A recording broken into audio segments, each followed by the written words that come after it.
And we are the Coalition, loud and proud, outrage porn-free, civilly disobedient media, broadcasting live on the Worldwide Coalition Network here at the Go Local Live Broadcast Center, deep in the heart of the city we love, Providence, Rhode Island. Facebook.com/The Coalition Radio, on the Mighty Mighty Twitter at Coalition_radio, and of course the mothership at coalitionradio.us, where you will see, amongst other things, our YouTube page, our podcast page, as well as our new Liberty News page, which forwards you missives directly from a variety of American Civil Liberty Union chapters, civil rights, civil disobedient organizations, as we track the progress of individual liberty both here in the United States and abroad. It is my great pleasure tonight to introduce yet another hero involved with the civil rights of those folks who would attempt to immigrate to the United States. Earlier on the show, we had folks here who are protesting ICE's incarceration of refugees who had been through the legal process of asylum here in the United States. Anyone who's listened to the show for quite a while knows that as a libertarian, I believe in the free rights of exchange of people, idea, and commerce. Just a few short weeks ago, we were in Mexico interviewing folks who were trying to get to the United States via the asylum process. So when folks who either with the ACLU or in conjunction with them, or in this case representing an individual law firm, are successful in fighting for immigrants' rights, we need to celebrate them and we need to do a victory lap. And that's the case this week. Attorney Amy Barsky is joining us from the greater Boston area. She is with a private law firm in Boston, but was involved in a case here down in the Rhode Island area, again, attempting to make sure that folks were not returned to a country where they would meet a certain torture and certain death.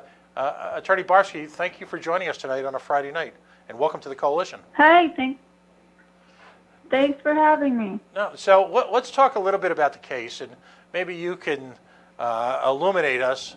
The gentleman in question had been accused, and please feel free to jump in and correct me if I'm wrong, had been accused of a crime in his native country, and would meet certain death and torture if he went back to that country to have his case adjudicated through what I'll loosely define as their judiciary system. Give us a little background and talk to us about something called the CAT, because that's something I think a lot of my listeners aren't familiar with. Yeah, so my client is accused of having been involved in a shooting in the Dominican Republic, and the victim of the shooting turned out to be a police officer. And what happened was that after my client fled the situation, in which several unmarked individuals were essentially trying to grab him off the street, there was a situation, and a chaotic situation that developed. Some shots were fired, and one of these individuals, who later turned out to be a police officer, was killed. My client then fled the scene, and the Dominican security forces, having decided that my client and his brother were responsible for this shooting, then rounded up members of their family who had absolutely nothing to do with the incident and tortured these people for some number of days on end in order to extract information about my client's whereabouts. So his family members were tortured. They were not able to give the police any information about my client's whereabouts. Eventually, the Dominican security forces found his brother. They shot and they killed the brother, and the brother fled to my client fled to the United States. His brother's dead. Once he got here, he applied for relief from being deported there on several bases. And what he ended up getting after litigating his case in immigration court was relief under something called the Convention Against Torture, which is what the CAT acronym stands for. So CAT is an international convention that the United States has signed on to that says that signatory countries will not send people back to a place where it's more likely than not, so where it's probable that they will be tortured and killed. And so as a result of our participation in this convention, we are not allowed to deport or extradite. It doesn't matter. We're not allowed to send people to a place where they'll be tortured. Now, do we have a formal extradition treaty with the Dominican Republic? We do. We have a formal extradition treaty with the Dominican Republic. So what happened was, after my client was finally granted relief under CAT, meaning that the Board of Immigration Appeals said to the government, you cannot deport him there because he will be tortured, he was released from custody, and no sooner was he released from immigration jail, he was then arrested on an extradition complaint. So the government is now trying to accomplish through extradition what it has been told that it's prohibited from doing through removal. So we have an extradition treaty with the Dominican Republic, and the extradition treaty provides the procedures for extraditing someone, and it's bilateral. We ask the Dominican Republic to hand over people that we want, and they ask us to hand over people that they want. So, what arm of the United States government decided to seek or to facilitate his extradition to the Dominican Republic despite the formal proceeding that he had just completed? Was it the Justice Department? Was it? I mean, who was responsible for this? Yeah, so it's very, very interesting. The State Department is responsible for extradition, is the short answer. It's a diplomatic function, so the request comes from the foreign country to the United States State Department. However, the beginning of the case is handled by an office in the Department of Justice, and the lawyers who appear in court are part of the Department of Justice as well. And the immigration courts are also part of the Department of Justice. So you have essentially the same people showing up in court from the same agency within the executive branch, disavowing their earlier decision and saying, we're going to ignore it. And so they are representing the State Department in saying they don't have to acknowledge or follow the Board of Immigration Appeals decision. And what possible interest of it is the United States to so aggressively pursue extradition? Why are we doing this? So I think the interest is that we want them to hand over the people that we want to prosecute, right? And so that's the interest that's being promoted here, is that the United States wants to adhere to this treaty and make it easy for the Dominican Republic to get the people that they want, so that when we want somebody extradited here, we will get the same treatment. The problem, of course, is that extradition is unlawful in this situation. So, and again, as I like to joke, I'm not an expert. I just literally play one on the radio. Doesn't a treaty entered into by the United States, for lack of a better term, trump the extradition treaty or the efforts of the American State Department? You mean the CAT? Does the CAT trump the extradition process? I mean, we are saying that it absolutely does, and the district judge in Providence agreed, and that's why he ordered that my client be released and that the extradition case against him be dismissed. Now, is the American State Department on a continued, and this is my term, not yours, some type of witch hunt? Is it your estimation as an attorney that they'll continue to pursue this? They absolutely will. So they have filed for an emergency intervention by the Court of Appeals, and the Court of Appeals has established a briefing schedule for it to hear the case, but they have pursued it extremely aggressively for reasons that I can't entirely understand, when the evidence is very, very clear that my client would face torture and death if sent to the Dominican Republic. And for the record, there have been several cases where folks who have been returned to a variety of Central American regimes who've been threatened with imminent torture and death have in fact died.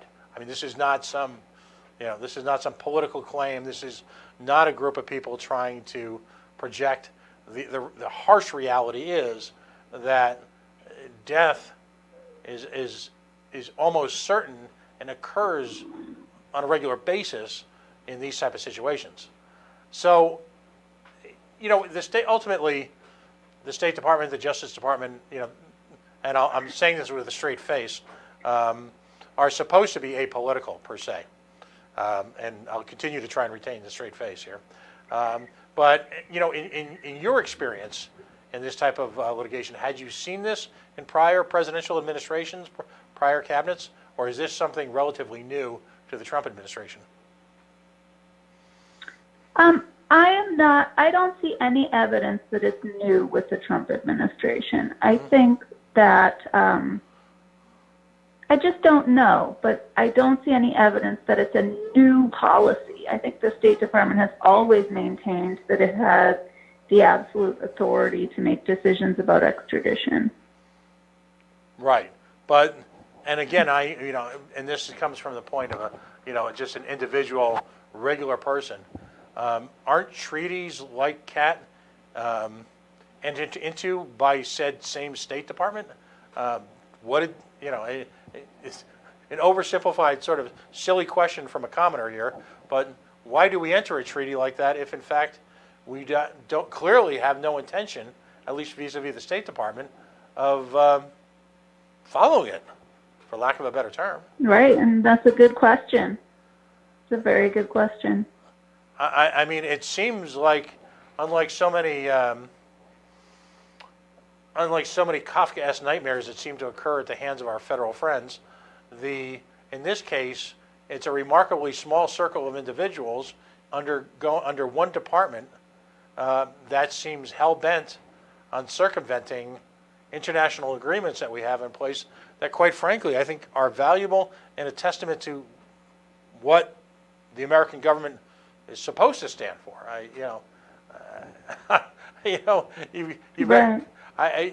What's the remedy, for we as a body politic for situations like this? I mean, is it just government out of control? Do they feel like they're completely unaccountable to a treaty like this? Are they even willing to counter that and countenance that question? Well, I mean, I think that's a complicated question, right? And there are a number of different levels on which we would try to advance the ball on human rights, domestically and internationally. One big question in this particular case is what's the role of the judiciary in providing a check on the power of the executive to, maneuver however it wants to, even in the face of very strong evidence that it's in violation of the law.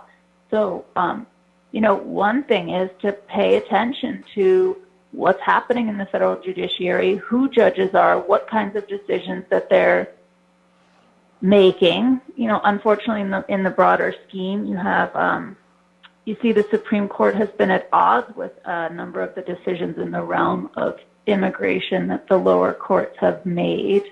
But our hope is, and as we saw with Judge McConnell in Providence, that the judiciary did say to the executive branch, look, you can't do this. And I think that's the way that the system is supposed to work, right? The State Department's supposed to have someone who comes in and speaks up for its interest. Its interest is maintaining maximum maneuverability and authority in this realm. My client's interest is in not being killed, and the system has functioned correctly when we can go into a court of law and present the arguments and have a judge who will consider them. Now, the case is going up to the First Circuit Court of Appeals, and I don't know how they will view it. I obviously view the decision that happened as the correct decision, but we're looking at a big battle in the Court of Appeals. If I can editorialize, so I was going to say, if I can editorialize for a moment, and I just want to make clear, this is my personal opinion, not the opinion of my guest. I think one of the more remarkable judiciary evolutions that's taken place, at least in the public eye, from someone who is a civilian, has been the evolution of Judge McConnell, who was seen early on in his career as largely a political appointee, who has turned out, in a number of cases, to be a remarkable jurist. you know, I was wrong. I'll say it when I believe it was Senator Reid who pushed his nomination. He's been nothing short of remarkable in terms of certain areas of human rights. Perhaps it's his real world perspective that comes into it. I'm not sure. I guess what's also surprising to me, and again, I'll keep saying this, I'm an amateur. I follow this from the layman's perspective. It strikes me that administrations that largely look for an independent judiciary seem to be run both ways. That when it suits their foreign policy, they're quite content to have the judiciary march in lockstep with them. When it doesn't suit their domestic policy, they're first to point out that these jurists are running amok and independent and creating law and all that. And I just don't understand it. How often do these cases, and again, from a superficial analysis, we constantly hear stories of people, individuals from a number of Central American regimes in particular, who are indirect or direct victims of the drug war, narco-terrorism, gang violence, whether the gang be an independent gang or actually the police, who very largely in some of these nations are affiliated with gangs. How often do these cases come up where you've got extradition issues? Is this a common situation, or is this particularly extreme? I think that extradition is a somewhat regular occurrence. I think I can't speak directly to what you're talking about, which is how often does it occur when there's some crossover with kind of police corruption in the home country of people. What I can say is that the situation of my client, in which the issue of him being tortured has already been decided by a court, has never happened before, and the government has never attempted to circumvent its own decision, because that's what's happening here. It already decided that this individual can't be sent back, and it's extraordinary what the government's trying to do in this case. Well, and if you look around the entire set of policies and laws regarding immigration, now we've got an asylum process that is being pushed down further into Central America, effectively trying to bottleneck it from happening here at the United States. And then you've got situations like this. It worries me tremendously, because it strikes me that the deluge of refugees that we're seeing now will not be abated by courts or by foreign policy decisions, that these folks are desperate to come here regardless, and only will become more desperate and seek more desperate ways of coming to the United States because they face imminent death. I don't know if, and I'm not sure whose fault this is. Maybe it's the media, maybe it's elected officials who should be more empathetic, but I don't know if people truly understand the life and death circumstances that a number of people are facing from a lot of these rogue regimes. Right. And that scares the hell out of me. I often recount a story, and it's, I don't have near the experience you do with this, but, we were down in Mexico, and we on the New Mexican border, we met with a number of people who were running a private refugee center, and those folks were Navy veterans who had been on duty in Italy during the Syrian refugee crisis, when people were attempting literally to swim to, for lack of a better term, to Italy, and dying in droves as a result. I just wonder if we're just because of our sheer ignorance, are ginning up a potentially similar situation along the southeastern coast of the United States by doing this. It's appalling to me. Now, if I can get a little bit, without disclosing any confidences or being rude, you're doing this work for this gentleman who clearly is of little or no means. By what methodology is this case being, in the expenses for this case being supported? You mean how is his representation being paid for? Yeah, for lack of, very nicely put, yes. So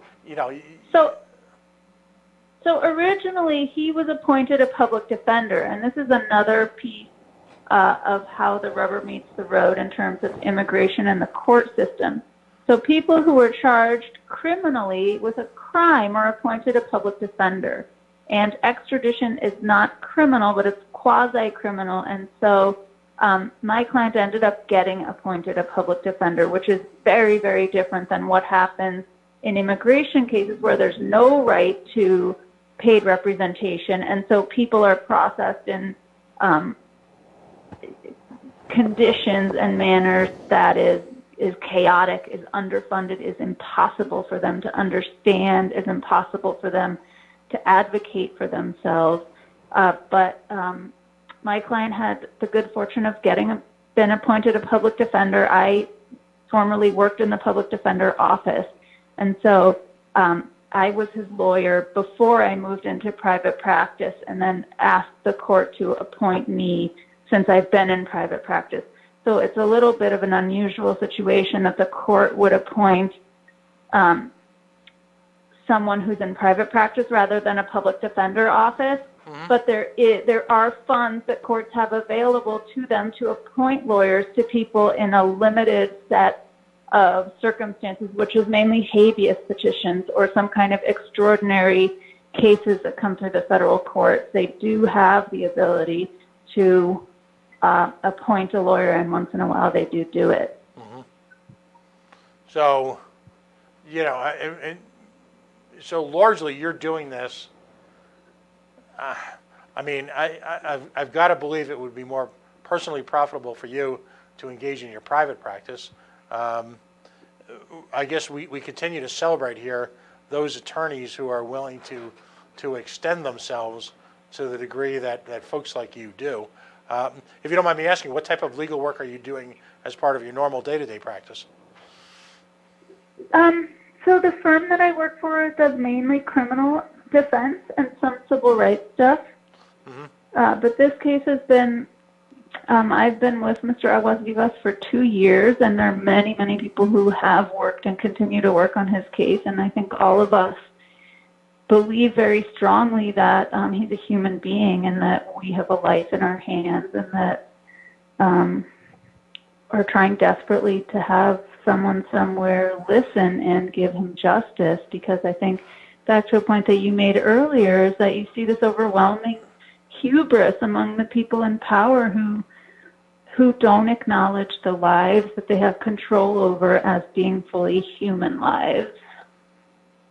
And that's pretty terrifying, and you get results like the results that we're seeing on the border when you have people in charge who can't see the humanity in the people that they are making the rules for. Right.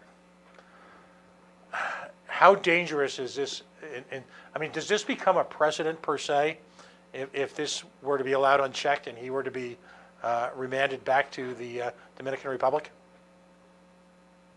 Wait, I'm sorry. I'm not sure I understood your question. In other words, if in fact you hadn't been successful, if in fact this gentleman had been taken back to the Dominican Republic, would that be seen as a precedent legally?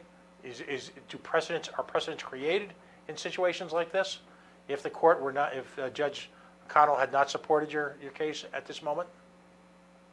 Yeah, so this case is very much still alive on appeal, and whatever decision the Court of Appeals makes will set a precedent about the law of extradition and the role of various agencies in the government and the separation of powers in our government. So this is huge. This is kind of a remarkable moment in our history, given the explosive nature of the refugee crisis in the United States. How long do you have to prepare for the appeal, and will you be stewarding the appeal on this? So we just got issued by the First Circuit an extremely expedited schedule for the appeal. So it's going to be heard on October 8th. And I will continue to represent Mr. Aguas Vivas. Mm-hmm. His life is in the hands of 3 judges at this point. But I do want to sort of make a distinction between this and the refugee crisis. My client was one of the few individuals that I've seen in the United States who did not want to be here. He did not come here voluntarily. He had a job. He had a family. He was living a peaceful, productive life at home until this terrible incident happened in which he was a victim of Dominican police corruption. So he's not, I think it's hard to say that he's part of this massive displacement and migration of people from Central America toward the northern border, although I do think it's connected in the sense that we're seeing our government steered by people who don't value human life in a lot of cases. Right. Some of the people that we dealt with a few weeks ago, a number of whom had emigrated from Cuba via Brazil, had been sort of in this purgatory, if you will, for lack of a better term, in Mexico for months. And we're literally living on the largesse and the charity of others. God bless those people who see the humanity in these lives, and who are on the case of the folks on the American side of the border, receiving now voluntarily folks who have been processed through Border Patrol, and on their next step on their asylum journey. Well, congratulations on your work. You are literally doing the work of the Lord. I hope you'll keep us apprised of this on an ongoing basis. There are people around this country who are appalled by this absence of humanity in what is clearly a refugee crisis, some of which, and not for conversation now, but conversation later, some of which has been created by our drug policy, by our economic policies, our foreign policies. We have created, in part, a situation that we seem unwilling to help cure. In other words, we broke it, and we don't seem to be wanting to help to fix it. And yet, at the same time, Americans routinely pat themselves on the back for being so kind-hearted. Yet at this point, internationally, Americans are doing an abysmal job of reacting to any one of a number of refugee crises that are happening anywhere from Syria to the Bahamas to our southern border. And God bless you for what you do. So I want to thank you very much for your support. And thanks for what you're doing. No, and thank you for coming on tonight. I know you've had a full and rewarding week.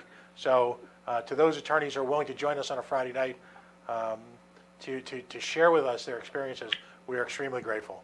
So so thank you very much. All right, thanks. Have a good night. Let's stay in touch. Folks, that was Amy Barsky. She is an attorney in private practice fighting for rights of people who have largely been forgotten by a number of international systems. And when I say something like it's compelling stuff to listen to, that sounds awfully trite. It sounds like a grotesque simplification of really what appears to be a life-threatening ordeal by someone who's a very real person, as someone who's been caught in between big government, big foreign policy, big-time criminal justice systems, who have completely lost track of why they're there and what their mission is. Have we heard this before? Yes, we have. We're going to take one more quick break. Connor Dragotis is going to be rejoining us in just a couple of minutes. Thank you for your sticking with us during this sort of these constant changeovers. A little bit of a tech challenge. Some folks are dialing in, some folks are in studio, some folks are Skyping in. So, but then again, the miracle of Indymedia is that we can bring all of these folks to you in a highly unedited, highly person-to-person environment that I'm not sure if the conventional media even could do or cares to do. We are the Coalition, loud and proud, outrage porn-free, civilly disobedient media broadcasting live on the Worldwide Coalition Media Network here at the Go Local Live Broadcast Center. Facebook.com/The Coalition Radio, on the Mighty Twitter at Coalition_Radio, and of course, CoalitionRadio.us, the mothership. Stay tuned. We'll be right back.